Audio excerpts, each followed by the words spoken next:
여러분 안녕하십니까? 계속해서 대구 경북 소식 전해드리겠습니다. 그린시티 구미시의 슬로건인데요. 이에 걸맞게 대규모 생태공원을 조성했습니다. 휴식과 생태교육을 함께 할 수 있는 구미 에코랜드에 한태현 기자가 다녀왔습니다. 구미시 산동면 인덕리 산자락에 문을 연 산림문화관입니다. 아이들이 직접 곤충을 만져보고 가상현실로 곤충의 생태도 체험해봅니다. 680인치 대형 스크린을 통해 신비한 생태를 눈으로 느껴보기도 합니다. 생태 체험과 학습, 휴양이 모두 가능합니다. 지금까지 시설들은 어떤 생태라든지 자연을 구경할 수 있는 곳이 없었다면 여기 에코랜드는 말 그대로 아이들이 자연과 함께 성장할 수 있는 그런 공간이 될 수 있을 것 같아서 참 좋습니다.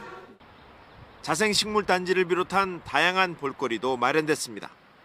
구미시는 기존 운영 중인 산동 참 생태숲과 전망대 등 40만 제곱미터 면적을 함께 묶어 구미 에코랜드라는 명칭으로 새롭게 단장했습니다. 구미 에코랜드가 개장함으로써 구미 시민들이 이제는 공업도시를 벗고 힐링도시, 산림 휴양도시, 그것도 누구나 즐길 수 있는 명소로서 자리매김이 되었다고 봅니다. 이곳 에코랜드에는 8인승 모노레일이 설치되어 있습니다. 이 모노레일을 타고 숲속을 지나다 보면 숲속을 걷는 것과는 또 다른 즐거움을 만끽할 수 있습니다. 숲커피! 자연 속 휴식 공간인 구미 에코랜드가 첨단 전자산업도시 구미의 새로운 랜드마크로 자리 잡을 수 있을지 기대됩니다. MBC 뉴스 한태현입니다.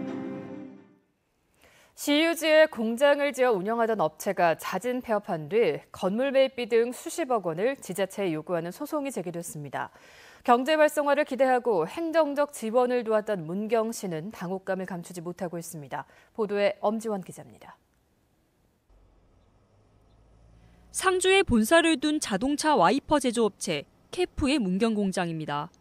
2008년부터 문경 CU지 2만여 제곱미터를 빌려 경영권 분쟁 끝에 공장을 짓고 5년 뒤 비로소 공장 운영을 시작했지만 2015년 3월 폐업해 문이 닫혀 있습니다. 이에 문경시는 대부 연장을 불가하고 원상 복구 후 반환 요청을 했는데 캐프 측이 소송을 제기했습니다. 건물 매입비와 개발비, 손해배상 등 민사소송 3건, 원상복구 명령을 취소하라는 행정소송 등 총 4건의 소송으로 청구액은 총 87억 원 중 1차 11억 원입니다. 캐프 측은 시가 공장 용지를 매각하지 않아 경영이 악화됐다는 논리입니다. 2014년 문경시는 개발비 14억 원을 뺀 4억 5천만 원에 공장 용지를 캐프에 넘기려 했으나 의회가 의결을 보류했습니다. 캐프가 산정한 개발비가 부풀려졌고 약속했던 주민 일자리 창출도 거의 없었다는 이유였습니다. 임야를 공장 용지로 변경하고 시 예산 6억 원을 들여 진입로 개설과 분묘 이장, 제반 인허가 등 행정적 지원을 쏟은 문경시는 황당해합니다.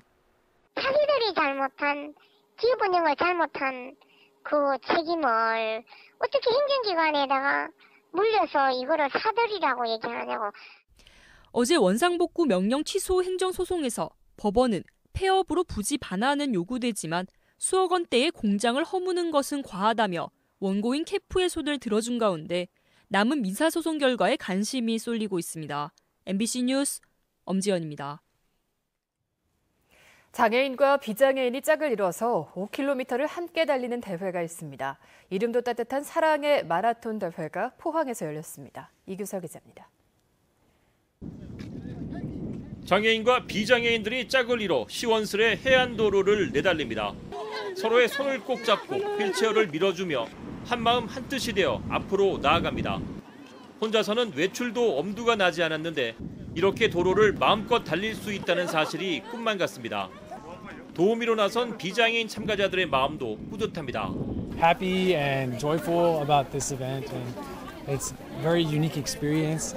The weather is nice and people are happy. And 한국말도 뭐 제법 하고 또 영어도 뭐 내가 좀 하고 하니까 별 어려움은 없는 것 같습니다. 싹싹해요. 옆에 붙어서 뭐 필요한 거 있나 화장실까지 같이 가지고 우리 아들하고 비슷해요. 장애인과 비장애인들은 5월의 따사로운 햇살을 함께 만끽하며 서로를 좀 더 이해할 수 있는 소중한 시간을 보냈습니다. 장애인들은 또 인기 가수와 함께 온몸을 흔들며 스트레스를 날려버렸습니다. 한동대가 10년째 개최하고 있는 사랑의 마라톤 행사. 특히 올해는 장애 극복의 아이콘 한동대 이지선 교수가 참석해 장애인들에게 희망을 선사했습니다. 그 벽에 작은 창을 내는 게 되게 중요한 것 같아요. 그래서 오늘 서로가 서로를 들여다보고 그 창을 통해서요. 함께하는 시간 동안 인식이 개선되고 변화하는 그런 계기가 될 거라고 생각합니다. 지역의 장애인과 비장애인이 함께 달리고 소통하며 아름다운 동행을 실천한 의미 있는 하루였습니다. MBC 뉴스 이규설입니다. 성주와 김천 주민 200여 명을 포함해서 전국의 시민사회단체 회원 등 1000여 명이 오늘 오후 2시부터 성주 골프장 인근 진밭교 삼거리부터 평화계곡까지 2.3km 구간을 에워싸는 인간 띠잇기 행사를 벌쳤습니다.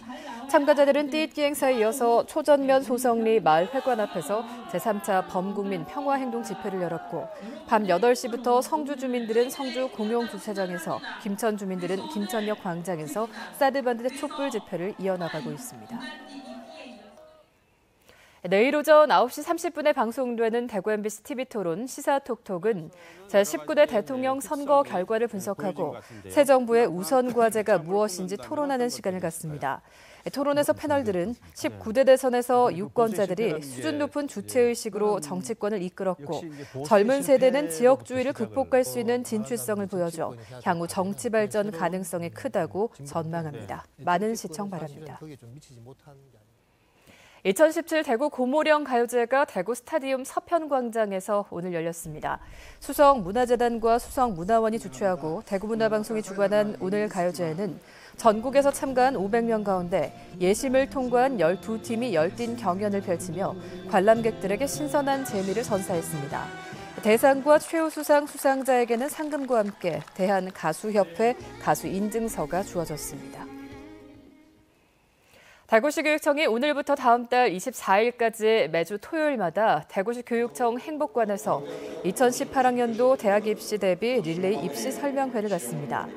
이번 설명회에는 수도권 22개 대학과 대구 경북 8개 대학의 입학 사정관이 참여해 대학별로 모집 요강을 설명하고 질의응답을 갖습니다. 또 이달 20일과 다음 달 24일에는 한국장학재단에서 국가장학금과 학자금 대출에 대해서 설명하는 부스도 운영하기로 했습니다.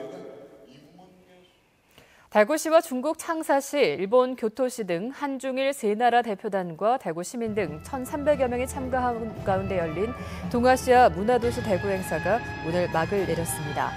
어젯밤 대구 오페라 하우스에서 열린 개막식에서는 세 나라 공연단의 전통 공연이 펼쳐졌고 대구시는 여기에서 뮤지컬 갈라쇼 등을 선보였습니다.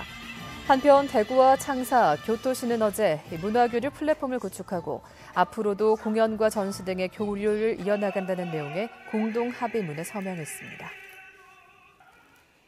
대구 문화예술회관 방자유기 박물관은 오늘부터 매주 토요일 야외 공연장에서 개관 10주년 기념 야외 공연을 펼칩니다. 오늘은 대구시립국악단이 방자유기의 질긴 생명력을 담아라는 주제로 종묘제례악과 국악, 민요창 등 다양한 특별 공연을 선보였습니다. 또 20일에는 테너 공석훈과 소프라노 최강미의 성악곡이, 27일에는 대구 시립예술단의 공연이, 다음 달 3일에는 극단 한울림의 전통 전래연극인 콩쥐팥쥐의 방자유기가 공연될 예정입니다. 2017 치매 극복 걷기 대회가 두류공원 인라인 스케이트장에서 열렸습니다. 올해로 4번째로 대구 지역의 노인과 각 기관 단체장 등 1,500여 명이 참석해 두류공원 일대 4km 구간을 걸었습니다. 또 건강존이 설치돼서 치매 관련 상담과 혈압, 혈당 검사가 무료로 진행되고 치매 예방 운동을 배우는 시간도 가졌습니다. 한편 우리나라 65세 이상 노인 10명 가운데 1명이 치매인 것으로 추산되고 있으며 대구시의 등록 치매 환자는 12,000여 명입니다.